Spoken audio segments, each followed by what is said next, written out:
अब मैं कुछ आयतें हैं जिनको आपके सामने रखता हूं।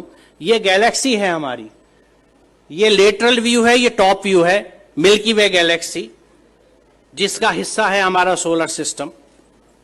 ये उसका स्केच है, एग्जैक्ट पिक्चर नहीं है। इस गैलेक्सी के अगर आप डायमेंशंस देखें तो एक बाजू से दूसरे बाजू 1,00,000 नूरी साल यानी 1,00,000 लाइट ईयर्स का डिफरेंस है, डिस्टेंस है इस हिस्से से उस बाजू तक। लाइट ईयर क्या है? रोशनी 1 सेकंड में तकरीबन 1,86,000 मील या 3,00,000 किलोमीटर चलती है 1 सेकंड में। इसको 60 से मल्टीप्लाई कीजिए, 1 मिनट में रोशनी कितना चली, फिर 60 से मल्टीप्लाई कीजिए 1 घंटे में कितना चली। यहां तक आते ज्यादातर आपके कैलकुलेटर्स कंप्यूटर्स फेल होने लगेंगे क्योंकि फिगर्स बहुत ऊंची चली गई। अब आप इसको 1 घंटे में आपने टाइम निकाल लिया कि 1 घंटे में रोशनी ने कितना सफर तय किया, इसको 24 से जरब दीजिए तो 1 दिन में रोशनी कितनी चली, फिर 30 से जरब दीजिए 1 महीने में कितनी चली, फिर 12 से जरब दीजिए तो 1 साल में कितनी चली। It will be N astronomical figure.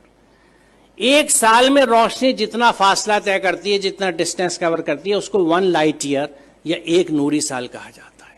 तो ये कितना फासला होगा आप अंदाजा लगाइए।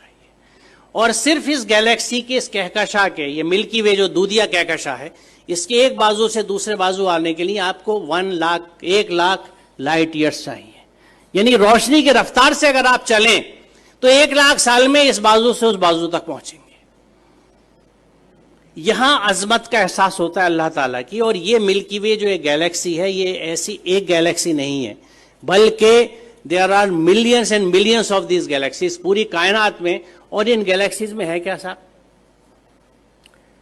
सितारे जिनकी डिफरेंट लाइफ साइकिल्स हैं, अगर आप स्टार्स की पढ़ें, या प्लैनेट्स जो उनके चारों तरफ घूम रहे हैं। सबसे बड़ा सवाल ये आता है कि ये रुके हुए कैसे हैं? रात में जो आसमान हमें इतना अच्छा दिखता है, उसमें तारे नजर आ रहे हैं, चांद नजर आ रहा है, ये रुके हुए कैसे? What is holding them? वो क्या चीज है? वो कौन से कुव्वतें हैं? आज हम जानते हैं कि ये इलेक्ट्रोमैग्नेटिक फोर्सेस हैं जिनके बैलेंसिंग से इनको हमने रोक रखा है।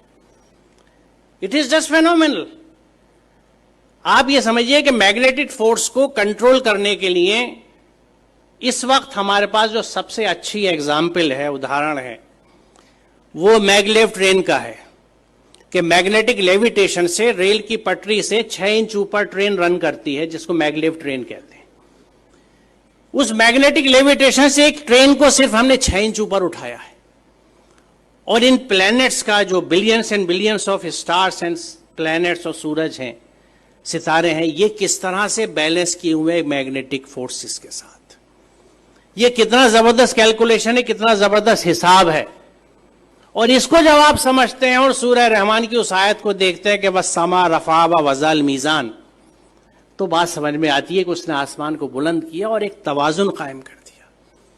तवाजुन की अहमियत की वजाहत है क्योंकि आप इमेजिन कीजिए, मुझे नहीं पता, मैंने बचपन में खेल खेला है, उसका जिक्र मैं हमेशा इस तकरीर में अपनी करता हूं कि मैग्नेट से जब हम लोग छोटे थे तो हमारे पास वो